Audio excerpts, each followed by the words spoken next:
back tonight with two public hearings. The first one is a public hearing on CDBG, which stands for, I'll let Jim talk to you about that. CARES program, COVID recovery needs. So I'm going to ask Jim Thatcher to come up and talk about what's available and what he's got in mind for the recovery funds. Thank you, Mayor. And hopefully my voice will direct pretty well. I don't have a problem speaking too much. For fear of droning on and on, as I am apt to do, I'm going to try to follow my bullets fairly succinctly. There are extra handouts on the table in the front corner here for the public, for folks that are interested.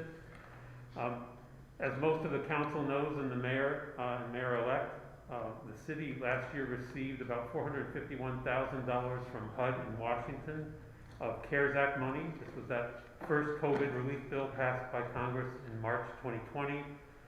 Again, from HUD in Washington, as you are an entitlement community, by formula you receive this one shot of COVID relief funding. You allocated it as a council to 12 nonprofit public service agencies in the community to do COVID relief activities. And you also created what's called locally the Small Business Recovery Fund, where you have allocated about $224,000 so far to 25 small businesses, mostly under 5 employees, the owner as well. So those 25 grants, they're really deferred loans for 18 months, but those grants were up to $7,500 for really an instant shot in the arm to help businesses with back rent, utility payments, things during the summer and the fall 2020 when COVID and the shutdowns were starting to reopen. But a lot of businesses had expenses that carried over from March, April, May, June, and we're still suffering. And of those, we calculate you have helped retain or create at least 40 jobs in the community. Again, most of those were people already working or brought back on the payroll from their employers. And again, these are small businesses that really didn't access SBA and other COVID relief funds as well as some of the larger companies in the area. So that's your HUD COVID relief money. That sets up the next group of discussion points, which is New York State, through the Homes and Community Renewal, was given their own CARES Act money from HUD. Similar source, similar purpose. They have said, New York State has said that you as the entitlement community are eligible for state CARES Act money as well. Normally, you get your money from HUD every year through the block grant program. The council approves your annual budget and you carry out those activities. You are eligible as an entitlement community to actually compete for state CARES Act money. And they have quite a sizable pot of it, and they're having trouble getting rid of it, believe it or not. So the theory being that you are eligible for it, and if you have a use for it to help your business community with more relief efforts, why not take a shot at it? It is a competitive application process, and I think the thought process with the mayor-elect and the current mayor's working group was to extend or try to expand on the Small Business Recovery Fund that you already created, that you already have an application intake process and a review process, and just try to tweak that a little bit and access additional CARES Act money from the state. So in early November, a few weeks ago, you were formally invited by Homes and Community Renewal to put in a grant application. And the last group of discussion points is that this money would target businesses at 25 employees or less. So again, you're sort of hitting that small, medium-ish size. This isn't for, for Finch Paper, some of the bigger companies in the area, the hospital. This is really your small business owner, the owners that work in the business day in and day out. Eligible uses include working capital, back rent, utility payments, payroll if they're going to bring people back directly, again, recovering from past shutdowns, personal protective equipment, other things to maybe rearrange a store, what have you, to prevent, prepare for the next pandemic or the continuing, God forbid, pandemic. The third bullet in that last section is just my potential to show you how this might work, you know, at a grant application of 300 to 350,000, which I think is appropriate. You are eligible for up to 500,000 in this grant, but I think 10 to 15 businesses at 15 to 25,000 per project per applicant could be, you know, a range to think about. You don't have to commit to those kind of numbers in the grant application. We can tweak the design. If you get the award, you could do 30 businesses at 5,000. You know, you can set your maximums differently, but the state will allow you to go quite high, so you can again kind of ratchet that down and see what your need is locally. But that's just an example of how this money might get spread among the community. Get I think 300 to 350 is kind of a sweet spot, only because you have 12 months from award to spend it. So if you're awarded in January, you have to get ramped up, or kind of get the current program back ramped up and get it out the door in 12 months. You don't have 2 years like you usually do with a lot of state funding, or some programs 5 years for that matter. So it's pretty simple. Expand on what you've already been successful at with helping your business community, based here in Glens Falls. You've got that structure in place. Go for state CARES Act money, and then put it out on the street. Help businesses carry forward with prevention and preparation for unfortunately, the ongoing pandemic. So the point of the public hearing is to kind of introduce what the state is doing with this CARES Act money, and to let the public have any input about other needs, this kind of need, or other COVID relief issues or efforts. So I'll stop there. So, you know, in just a brief talking about this, we had the $7,500 loans, which we gave out, and it was successful, and we got a lot of response. You know, I think we gave out, what'd you say, 23 or 24 of those. And so we want to be able to go through the same kind of process so that there's a need. Unfortunately, one of the things that's happened with our drive program and with this program is everybody thinks we got free money and that we're just handing out money. So with you, you know, administering this and making the guidelines, I think the program could be fine. But we did have some people that didn't go for 7,500, and we had some people that went for 5,000 or whatever it may be. So, you know, we should have a ceiling and then, you know, go from there. So, you know, I appreciate all the effort that you do on this, and I know that when the Housing and Community Renewal was here, that you had a good conversation with them, and I know that she pulled you aside and talked to you about this. So I appreciate you moving forward with this, and you know, and I don't know if the public or if the council has any comments or questions. Jim, when we say we get this additional funding, how long, when we had the original funding, how long did it take us to really get ramped up and get running and start dispersing the money? Are we going to have, are we going to have some similar issues even though we've got the form already in place? Right. Or do you see it being a little smoother road than when we initially? Yeah, I think you're in really good shape now. And back in history, so end of March was the CARES Act at the federal level.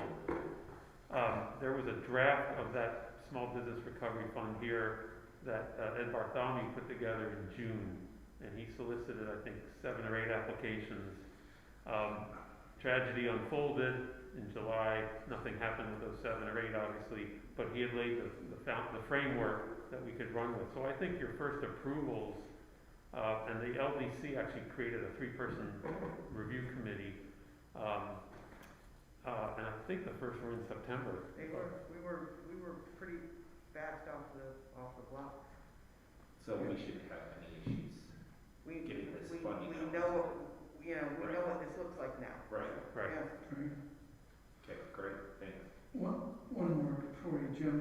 Is it, when you get this grant money, is it clear as to what the qualifications could be? Could a business owner just show loss, let's say, from pre-COVID to this year? I assume we're going to look at the calendar 2021 year, right? And so would it be enough for a business to show a loss and could say list these things and therefore get some money out of this? Or is it gotta be very specific? I know that, with my business that I ran, it was difficult. A lot of times the language in the grant application it made it, I just couldn't even apply. So can you tell me a little bit about that? Yeah, and so to get invited to do an application a few weeks ago, we had some back and forth with Homes and Community Renewal before that in October, or even back to late September, because they put out some very general guidelines, but they're just fishing for ideas. I mean, they're fishing for applications. So I wanted to know, here's what you've done with your HUD money, and can it be just like that, or does it have to be, are there differences? And so I think one of the potential differences in the program design is gonna be that they prefer to look back, as you just alluded to. So a business looking back all the way even potentially to March 2020, Okay. but shows paid expenses like rent and utilities, which who knows where they got the money to pay it, but I think they can reimburse those businesses for those paid expenses. The way your current program has worked is it was almost like we gave people a line of credit. It was almost going forward. So when someone got $7,500 for their business, they could use it to go ahead. They could put it in the bank. Now, we didn't want to sit on it. We wanted them to put it to use, Right. but they could go forward. Homes and Community Renewal doesn't want to go forward because if a business goes out of business, it's awkward, so they want to go back. So there may be the reason these awards could be higher potentially would be to recoup what businesses have already paid, showing paid expenses, but then they'll get reimbursed for it, so they'll have extra cash in their pockets. They've already received, loans from another COVID reimbursement or program. Right. So this would be for people who haven't qualified for other programs. Right, and But that Jay makes a a, larger employer than our last go-round. right, and Ms. Reed makes a good point. There's a duplication of benefits test. So any other federal, state relief funds, they have to prove that they're not doubling up. Yeah. That those were put towards, payroll or whatever at the time, and they have other expenses. So they that could were- have received some of that money, but it can't be used for cover the same expense. Correct, you Right. can't swap one Gotcha. federal COVID source for And another. the same would go true for our $7,500 micro grants? Yeah. They could have received them, but they can't recoup losses from the same thing they told Correct. us It's just about going that. forward, It'd be whatever is different. correct. Right, you're right, you shouldn't have SBA money in the bank, use the 7,500 to pay rent, but you're sitting on your Making PPP. interest on, PPP, yeah, right. investing your, Right. Okay, and still, it seems pretty broad that it's not gonna be hugely onerous on a company that lost money. If it shows how they lost money and were truly hurt by COVID, we can give them this money. Right, and there's quite a long look back now that we're into November 2021. Right. Fantastic. And our application, the people that we dealt with the federal money, didn't seem to find our application process too onerous. Okay, great. No, because they all just were dealing with me. Exactly. And then the review committee. It was really good, right. Except for one's unhappy, but that's a different story. So. Is this open to independent contractors or only employers who are businesses? Oh, I'm trying to think of your current guidelines. I mean, as it is currently written, there were some businesses, I think like medical businesses, medical practices, law firms, real estate, some of the professional finance that were excluded.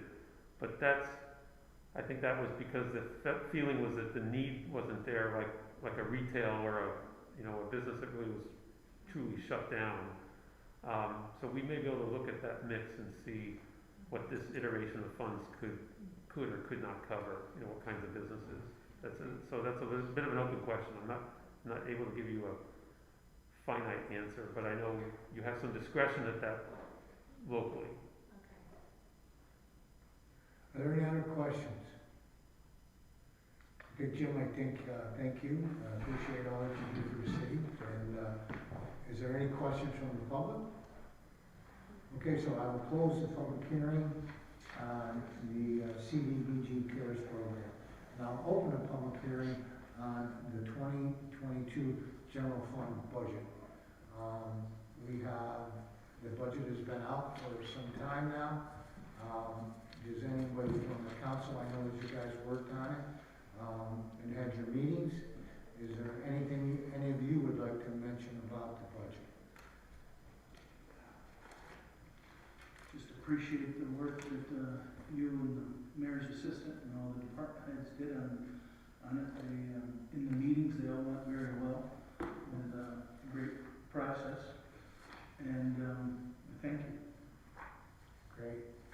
I think, as we talked about before, there was, some things that we had to do as far as, some hiring and so on, and obviously we have expenses that go up every year, but I think that, the budget, was a slight tax increase is gonna be beneficial for our community and be able to do the services that we do, so.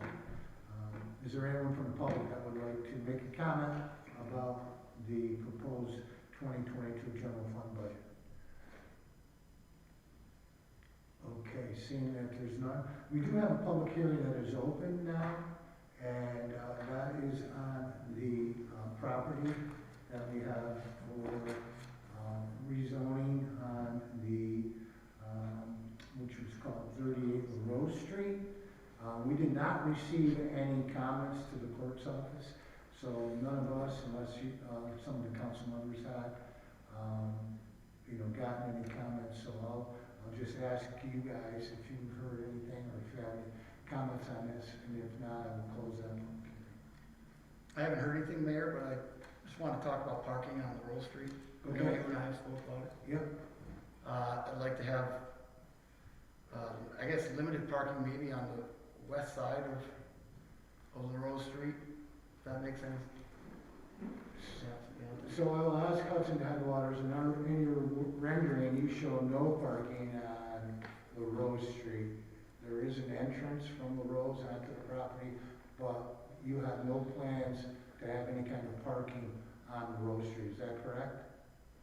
Yeah, I mean, on the property, on the road side, there's the case organization, and there is some parking. Why don't you come on up and introduce Yeah. yourself? Well, we talked about it. Just, Scott, this way. Thank you.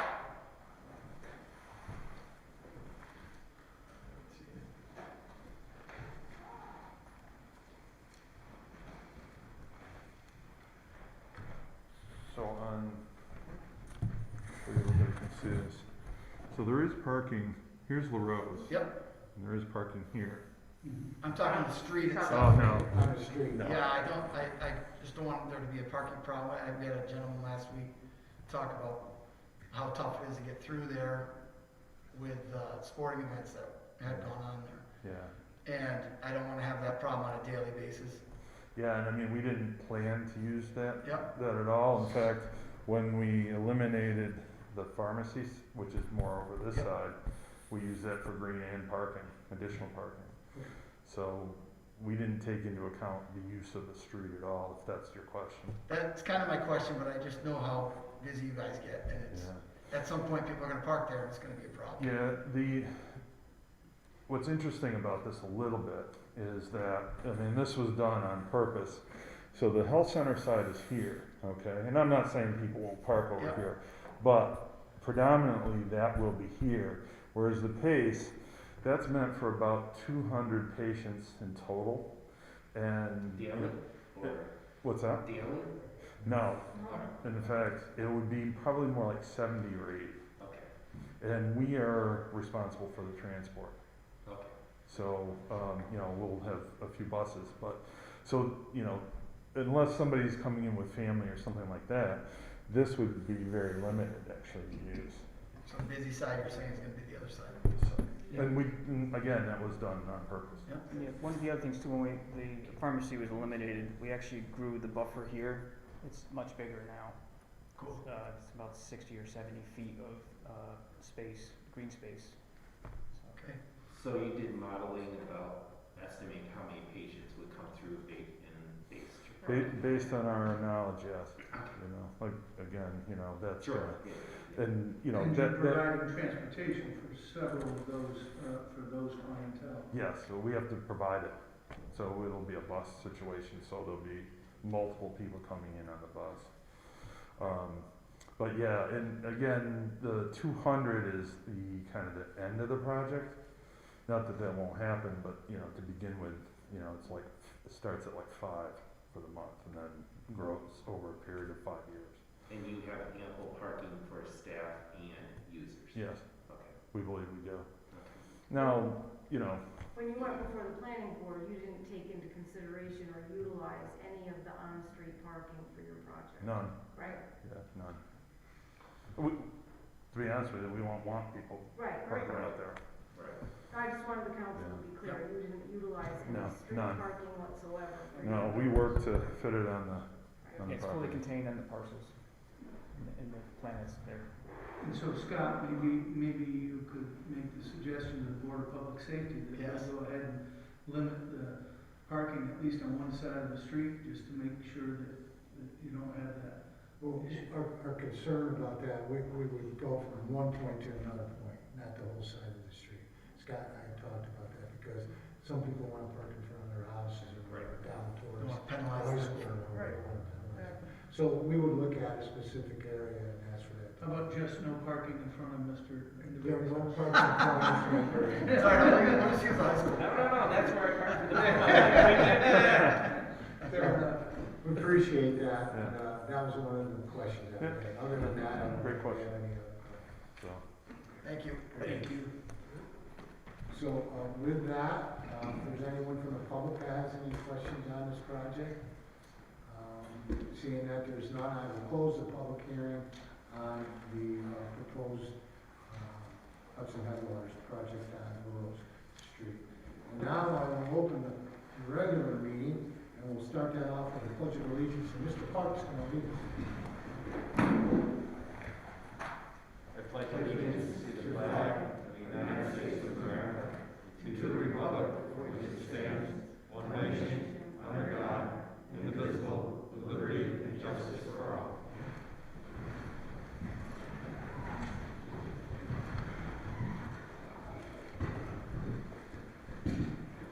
Okay, so at this point, I just kind of want to jump in here real quick and talk a little bit for the public comment. And that's about a memo that's gone out today. It's on Facebook. It's also, we put it on our website.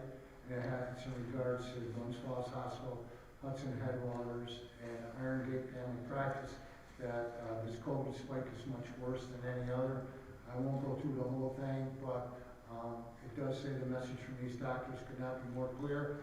More people are dying, more people are ill. Glens Hospital is past capacity. Emergency department is seeing more people than ever before, and they are sicker. And this is before the holiday season even gets underway. The regional walk-in urgent care facilities are also seeing more patients than ever before. And it goes on to basically try to stress that, you know, if you're not vaccinated, get vaccinated. Social distance, wear a mask, do everything we can, you know, to try to beat this situation that we're in with COVID. So, again, I just wanted to bring that up, and we appreciate, you know, especially guys from Hudson Headwaters, you know, joining in on this and having a collaborative effort on it. So with that, I will open up the floor to public comment. Anyone that would like to address the common council, I'd ask for you to come up to the microphone and to give us your name and your address, and go ahead and talk.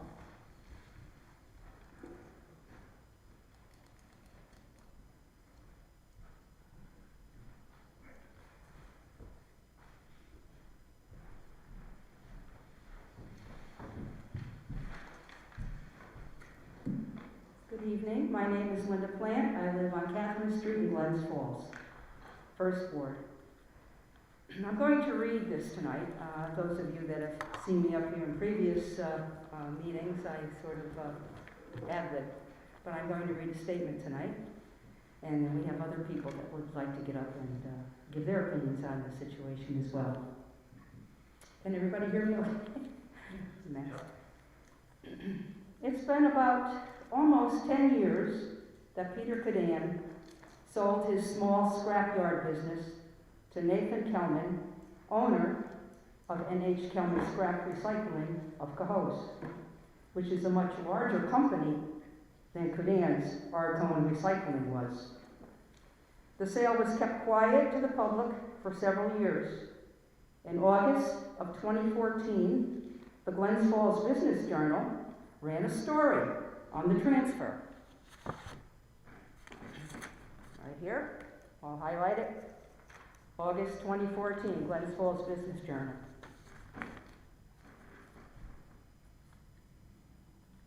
Peter Cadan quoted,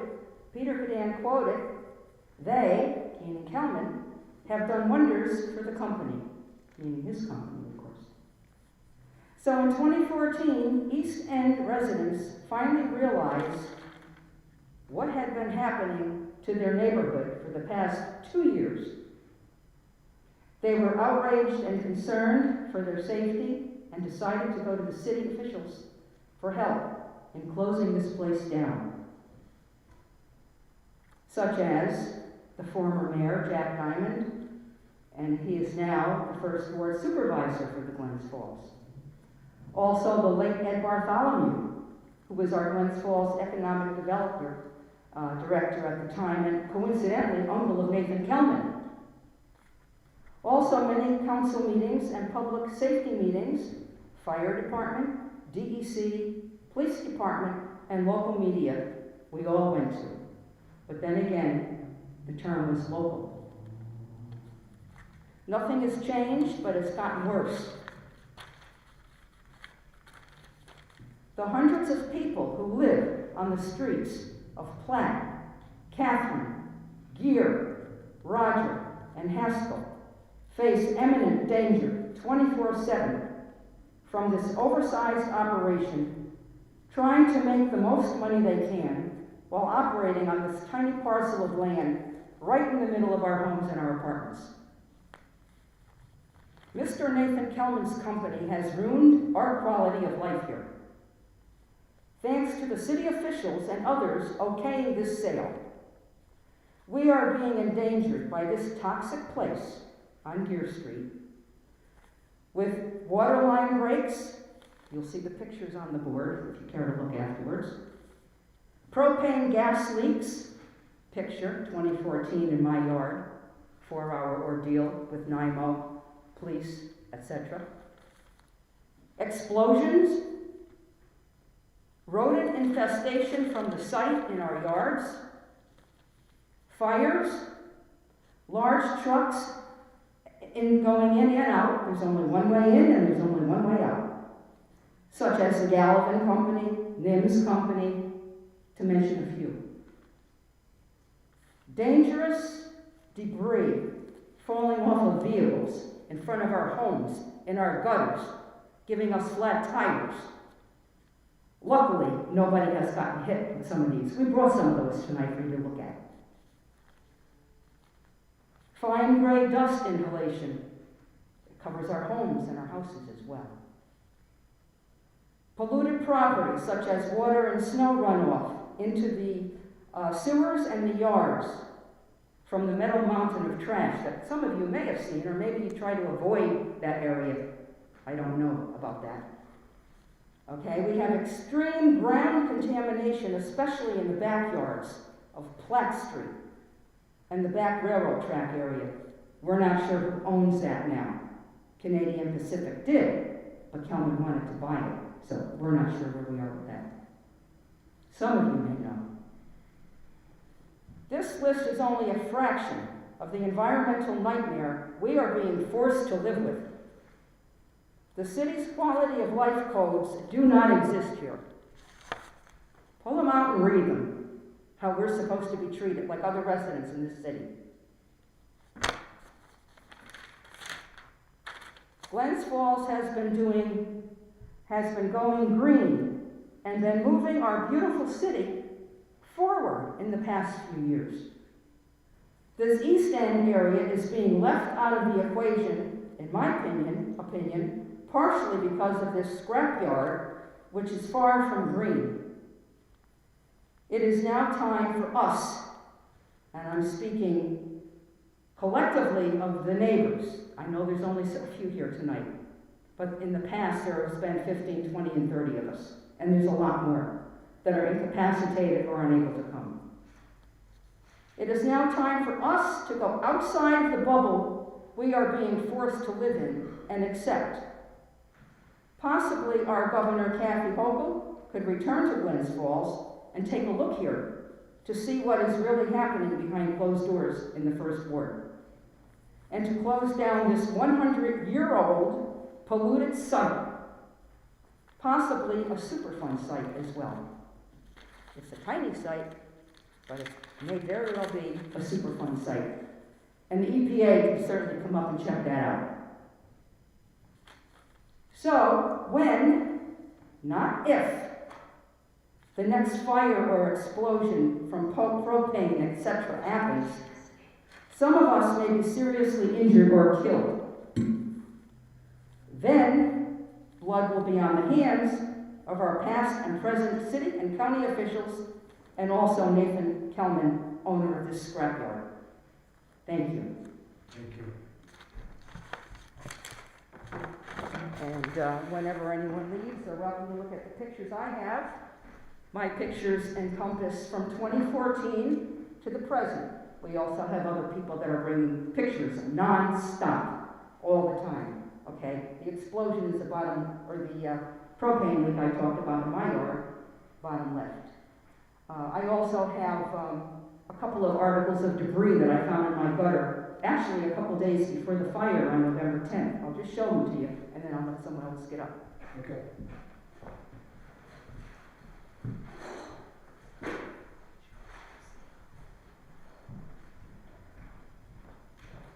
Hello, Hello. my name is Audrey Sharon. I live at 12 Catherine Could you Street. spell your name again? Couldn't quite hear you. Audrey Sharon. I live at 12 And Catherine how do you Street. spell your last name? Charron. I'm here to distribute a few photos, if you'd like to take a look. These are photos of some of the You can heavy, actually give them to Mr. Parker. pass them through, and heavy equipment and debris that is going through our neighborhoods, coming off the trucks at a very fast rate. We have been bombarded by crushing metal noise from early morning to sometimes 9 o'clock in the evening. We have dust, dirt, who knows what in the air, and we are tired of it. We have trucks coming in and destroying our property, pulling into our parks while children are coming out of school. And there was a little boy last week, I don't know how old he is, could be 6, 7, 8. He had his little earbuds in. There was a truck pulling in from Kelman's, had no rear signal that he was backing up. And I ran out of my house to grab him. He, on his own, stopped.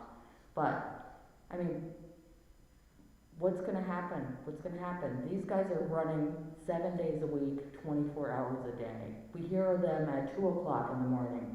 We hear them at 6 o'clock in the morning. We cannot open our windows in the summertime. We cannot open our windows in the fall. We cannot open our windows, period. We have constant dirt on everything. People are having health problems. They're having breathing issues, respiratory issues. Are we going to have some testing done in this area? Is there going to be something done, please? This is 9 years, almost 10, in 2021. That's all I have to say. Thank you. Thank you. Anyone else?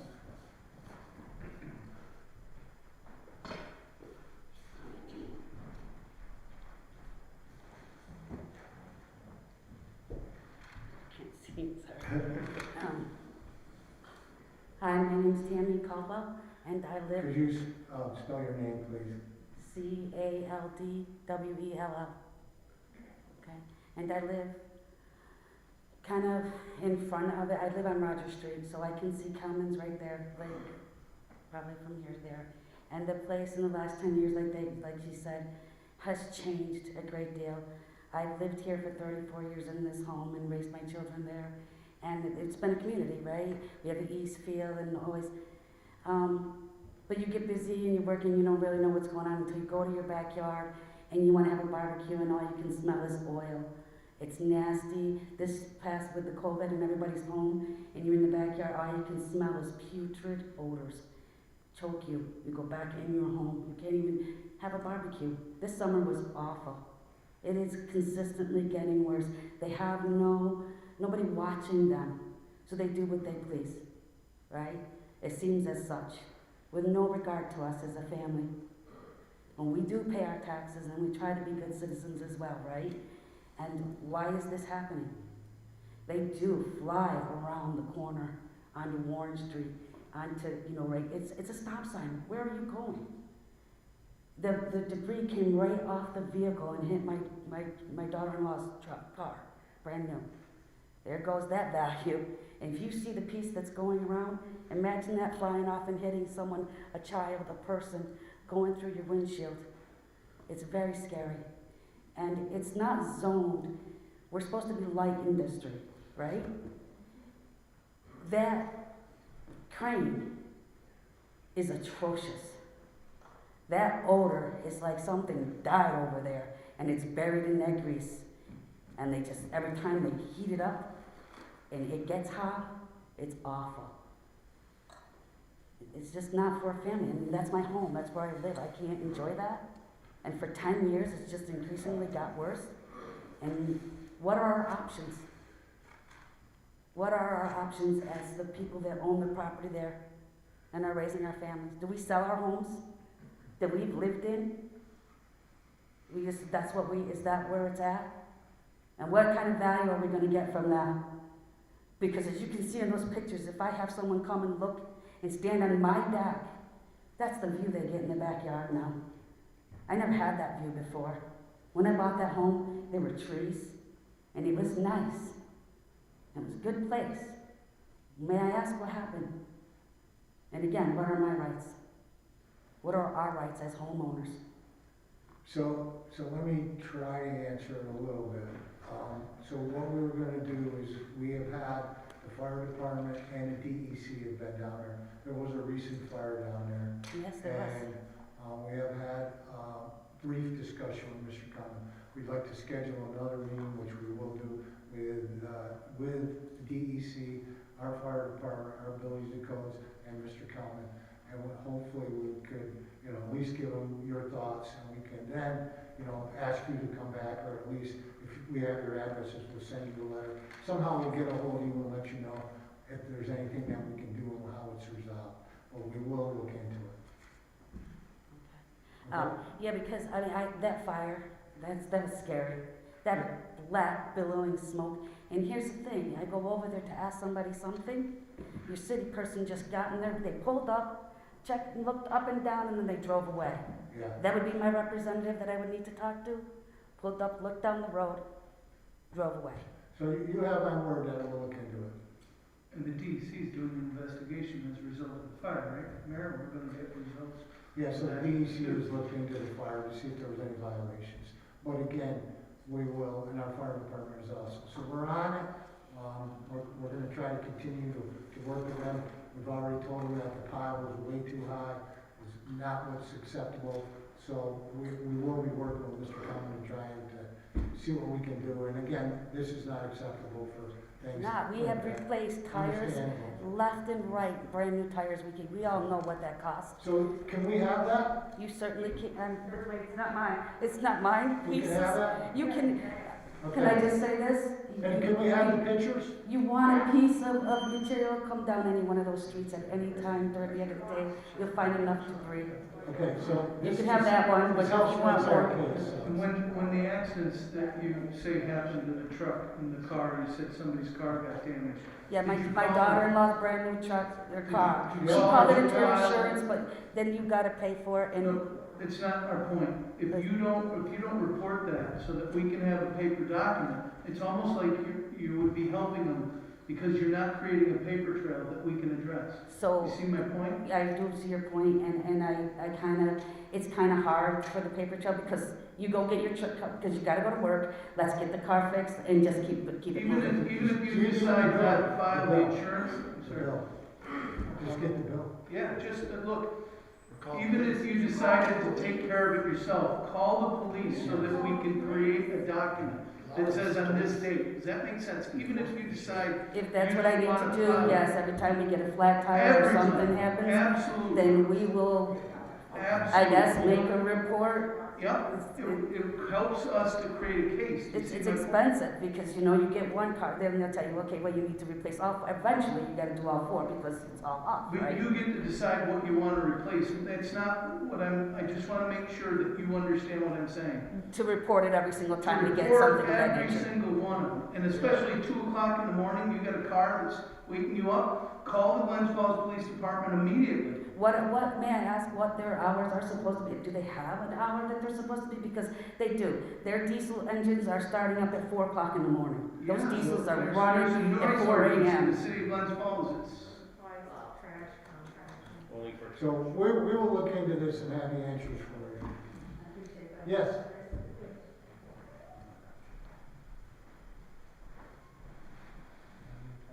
Trash hauling. Again, my name is Audrey Sharon. I did call the police last week. Okay, good. There were trucks doing 3-point turns and driving all over the concrete. Yep. And making indentations into the lawns of the residents. And he told me that it was city property, and that was not my concern. So the call is already logged, so we Yeah. know, so we have that, so. Okay, Doesn't matter what okay. the result was, we have the log of that, so. Okay, And so that's- we have been calling, and we Yeah, have been okay. calling. Continue. Okay.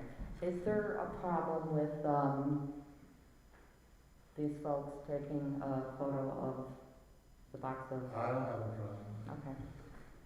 Thank you. I'll give it right back to you. Okay.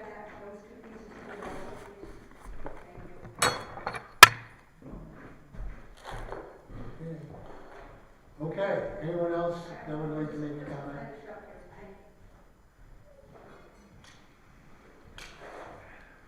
A couple of things, Linda Plant, Catherine Street. A couple of things on the police. They do their job as best they can.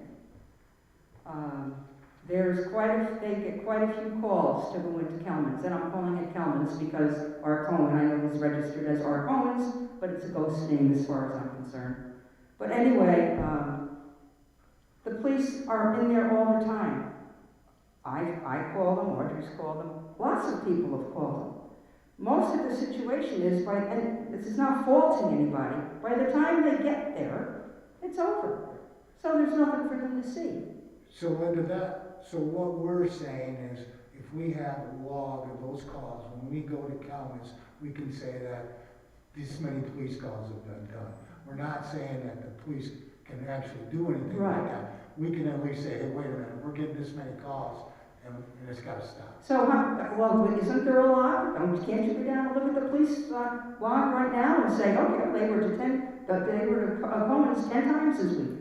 Is it us to tell the cops that they need to log it in? No, I All right. was just trying to help her, when she was talking about a specific action, to help her to understand that whether she chose to do anything about the damage or not. Right, that was it, that's If you don't different, make the right. call, then we don't have the record. That's all Exactly. that I was. Right. I just- No, Fair enough. that's definitely, Okay. you're right on that. But like I say, the police have actually gone in there for complaints, and they're actually lied to by the staff in there. Actually lied to, I can prove certain things. So when they come to us, the police come to help us out with whatever. Are we supposed to ask that we would like to file a formal complaint? Then it has to be a formal complaint. In other words, do you know how many times they went into Kelman's this year? I'll bet you there's been 100 times.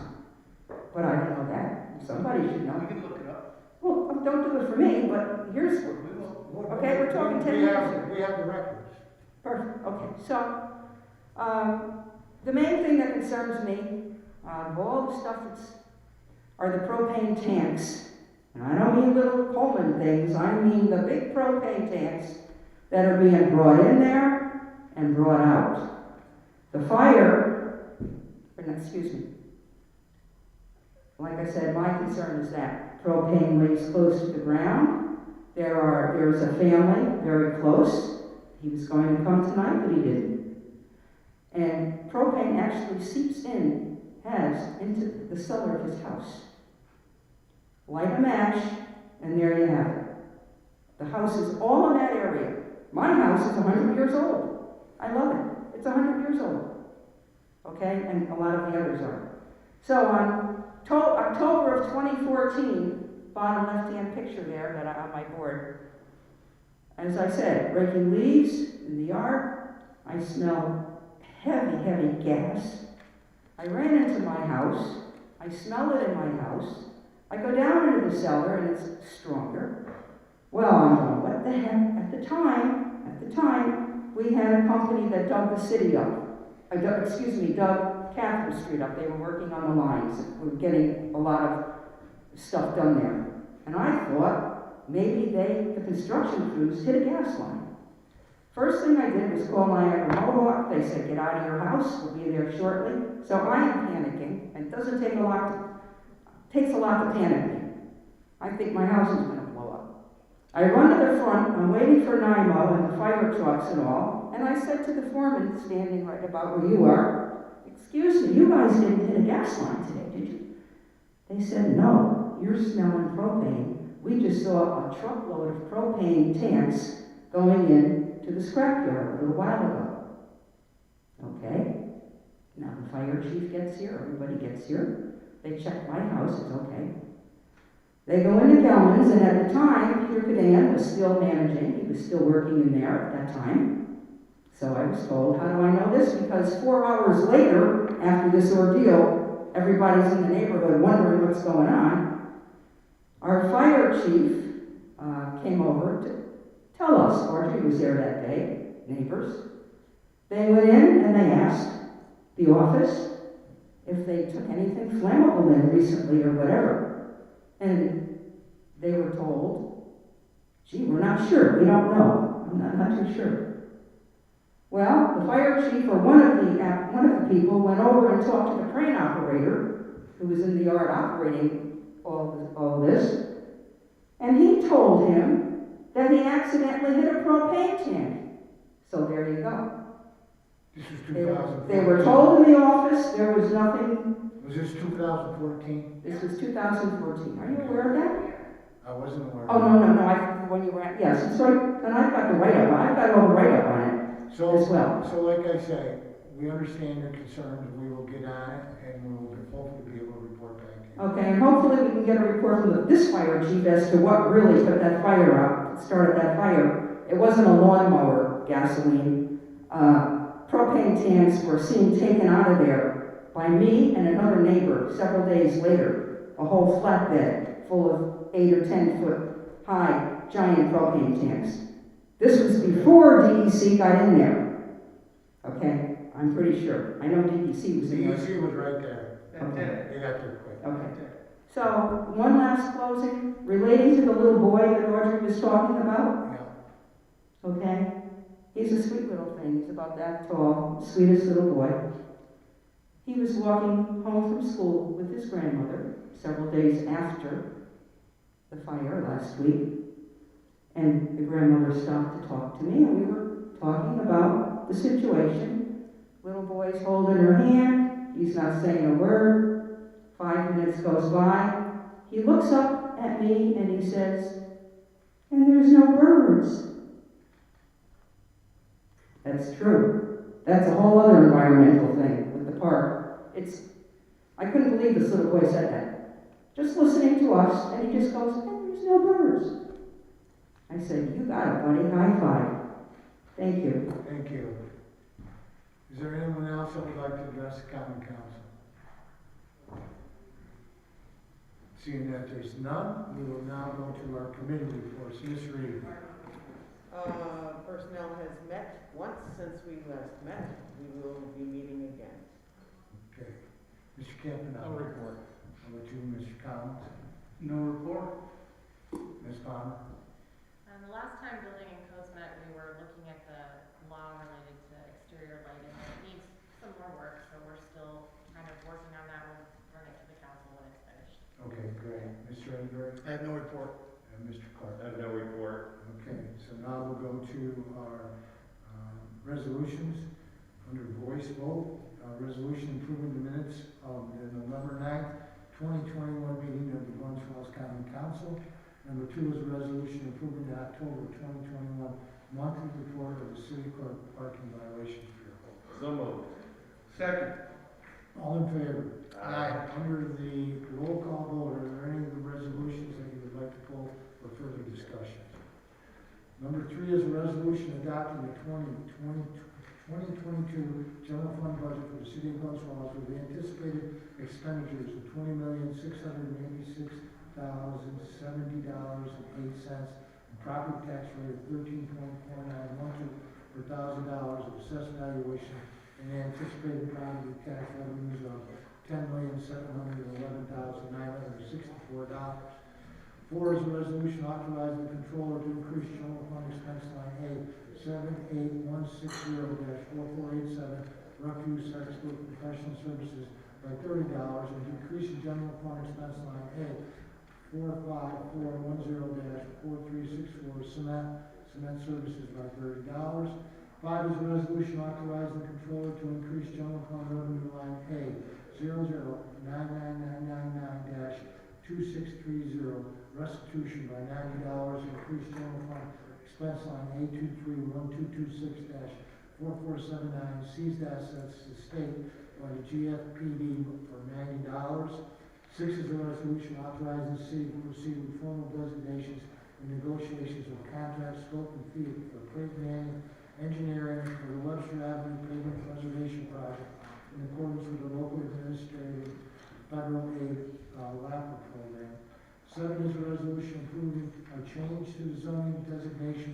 2 parcels at 38 Laurel Street, tax map number ID 309.07-10-8 and tax ID 309.07-10-33 from RB1 single family medium density residential to CP cultural professional pursuant to an October 5th favorable 2021 favorable opinion of the Glens Falls Planning Board.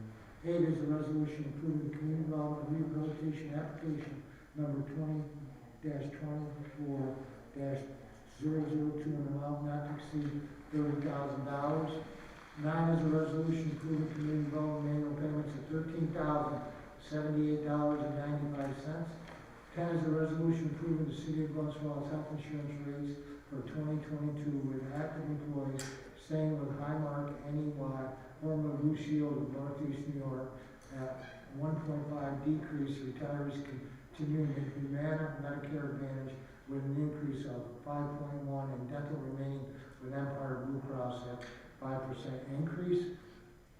11 is a resolution approving an encroachment permit as approved by Mayor Hall on November 17, 2021, subject to retroactive county council approval for Karen Capley on behalf of Steve and Janet George, 4 Trader Street for placing of a dumpster in front of the residence from November 18th to November 25th, 2021.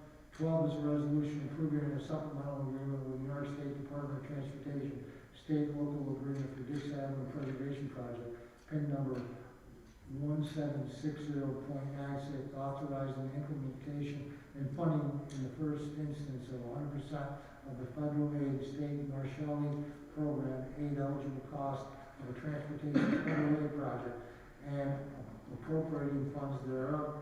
And 13 is a resolution approving the warrant. So moved. Second. Roll call vote. Councilwoman Audrey Reed, Yes. Councilman Campbell, Yes. Councilman Collins, Yes. Councilwoman Palmer, yes, Councilman Edinburgh, Yes. Councilman Clark. Yes. The resolutions are approved. Old business, Ms. Reed. I have none. I have none. And I'll let you, Mr. Collins. I have none. Ms. Palmer? I just wanted to note that open pickup is ending this week. I've asked my constituents to start using bags now. They started with Ward 3 on Monday. This is the last time they're going through the city. This is the 5th time they've gone through, so please start using bags now. I'm sorry, I didn't hear that. Are you saying they have to be in bags now? Yes. Yes. Because our neighbor who owns a complex just did this, all of them, these are all out of control. So this week is the last week that we're going around and trying to clean it all up. Okay. So it's possible. They had hoped that everybody would stop on the 19th, so that once they've gone through, but if they haven't been through your area yet, no harm, no foul. Okay. But once they've gone through, there will Because be they got a no lot. Right. Yeah, Tom said that they're going Ward 3, Ward 2, Ward 1, Ward 4, and 5. So that's the order. They're starting this Yeah. week. Yeah.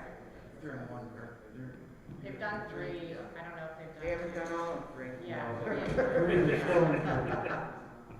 Mr. I just wanted to thank DPW for putting their lights up downtown. Yeah. They look awesome. I noticed them on the way in, but I also noticed them on Glen Street the other day as I was coming into work, so Yeah. it looks great. It looks really nice. Yeah. Mr. Clark? I have none. How about new business, Mr. Emo? And none. Mr. Campbell? I have none. And Mr. Conley? I have none. Ms. Powell? Happy Thanksgiving. Yeah. I have none. I have none. Okay, great. All right. Again, we have the floor open for public comment, if anyone would like to address the common council. Seeing that there's none, I really don't have much. I want to thank everybody for all the hard work they've done with the budget hearings and with the meetings that you've had for committees. I think that we've accomplished a lot. Also, as you walk into this building, you notice that the roofs are getting fixed. We're also working on the Civic Center roof, or we have passed a resolution to fix the Broad Street Fire Station roof. So there's a lot of roof projects going on, and a lot of, we're pretty much done with our infrastructure for the year, replacing, or separating sewer lines and so on, so. Can you help out with Coronas? That's not in our realm of responsibility, Jim. That's you. It's right across the street. So anyway, so Cronin is a little bit of a situation, so we're letting the Glens Housing Authority Board deal with that. So is there anything else that you would like to comment? All right, motion to adjourn. So moved. Second. All in favor? Aye.